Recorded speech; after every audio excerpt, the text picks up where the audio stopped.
Hi everyone, and first of all, welcome to the Carnivore Chronicles. And second of all, I'm sorry for not showing up for a while. The thing is, I think I'm seriously traumatized from what happened in the last year. For those that don't know the channel, my name is Andrea, and in the last year I was diagnosed with 3 extremely rare diseases. 2 of them are cancer, and when I asked ChatGPT what the chances were for one single human being to be diagnosed in one lifetime with all 3 diseases, the answer was like 1 in 5 quintillions. I don't even know what quintillion means, really. So this is my channel, this is my story. I haven't been posting for over a month, I think, since before a double radical mastectomy. As a result, I'm still wearing this is a tomboy, actually it's not the surgical piece that I was supposed to wear, but no one told me about because I was discharged from hospital with 0 instructions.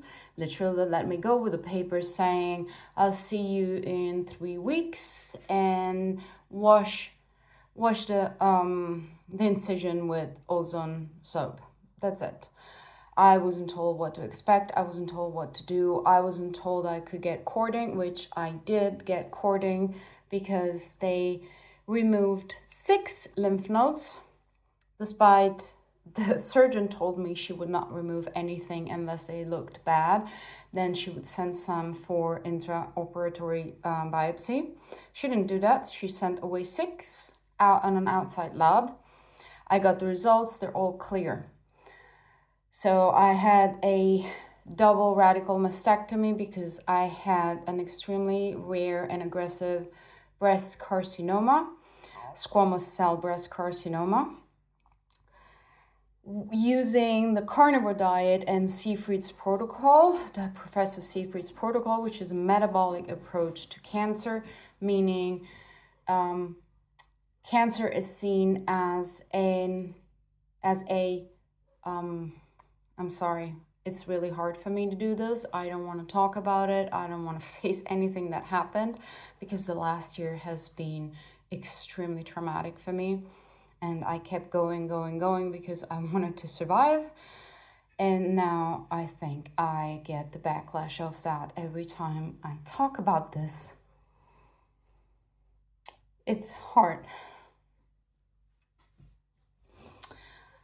Also, I got cut out from the state because I moved to Spain 4 years ago.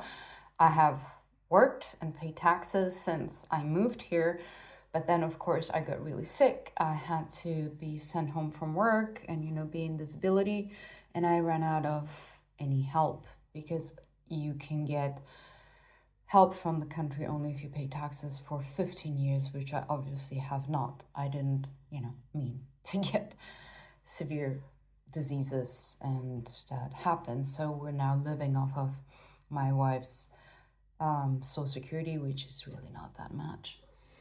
Because we moved here to help out my mother that was alone and broke. So, it's life choices. It's okay. We'll figure out something.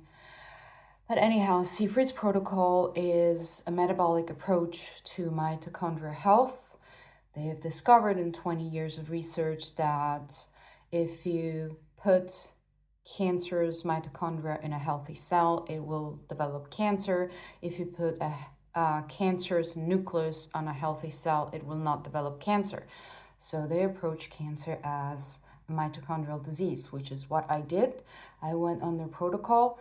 I kept my glucose to ketone index under 3 at all times, usually under 1. I had it at 0.5, 0.4, 0.6 most of the time. And in 3 months, I think, I did it for 3 months before surgery, it reduced an extremely aggressive cancer from a 4 centimeter to 3 centimeter cancer. Which is kind of cool. And more important than everything else, I didn't have any metastasis, which is the problem with the medical institutions. They all saw my cancer. I saw oncologists. I went to an oncological institute in Valencia, and no one can believe I don't have metastasis. But apparently I don't. And I'm pretty sure the reason is because I'm on a carnivore diet, 0 sugar, and I did Seyfried's metabolic protocol. That absolutely saved my life in many, many ways. I refused chemotherapy. I refused all protocols. Also, well, because I know what it does. I have a background in neuroscience, so I know how to read research. And research sucks. I mean, you have chemotherapy and then you develop metastasis within a few years. And sorry, I don't want to do that. I have enough illnesses to deal with. Plus, I developed cachexia, which is wasting syndrome.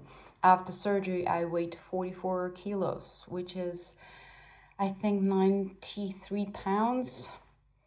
And that's really not good for 5'6" or 172 centimeters. My BMI was at 15. At 13, they put you in a hospital with help because you have so little fat inside of you that your organs can fail. So I was very close to that, which is why after surgery, I tried to stay in the protocol and I couldn't. So now I'm eating at Libertum, like I eat every time I'm hungry, because even being hungry was a problem. And I'm starting to put on some weight. I put on a few kilos, which is good. I think I'm at 47 now, kind of stable. I go up and down, but I never go under 47. I have not reached 48, but it's okay. My goal is to go at least to 50, and then I'll look into what to do again with the protocol, because this squamous cell cancer is really, really aggressive. So there's a high chance that I have cells going around my body, and I don't want them to, take a hold of any other place than where it was, at least for a while. And, with the trauma I had, first I was diagnosed with JAK2 mutation, which creates a mutation of your DNA. It's not acquired. You're not born with it. It's acquired, so it happens later in life. It happens at some point in my life, and that can create sort of leukemia, so blood cell cancer. That is totally under control. I had already gotten that very much under control with the carnivore diet.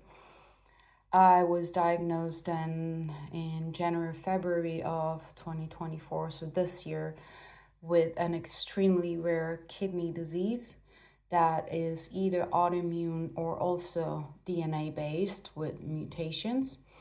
I did find that mutation in my DNA eventually because I found what mutation that was linked with. And a biopsy showed that I have dense material in my kidneys. It's called glomerulopathy. And that creates kidney degeneration up until you die. And there's no kidney transplant because given that's inside of your body, a kidney transplant would just give you new kidneys for your body to attack. So they tend to not perform it.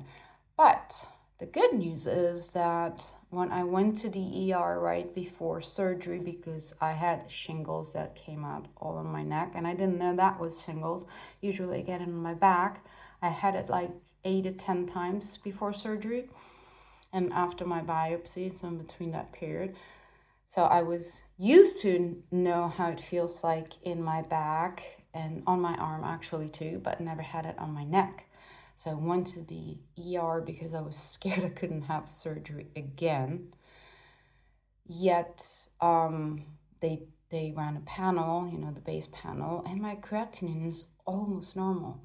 And that blew my mind. And I think I didn't even have time to really process that good news because of everything that happened in between. Because the full story is, over a year ago, I went to have my breast checked because I felt a lump. And that was before I turned carnivore.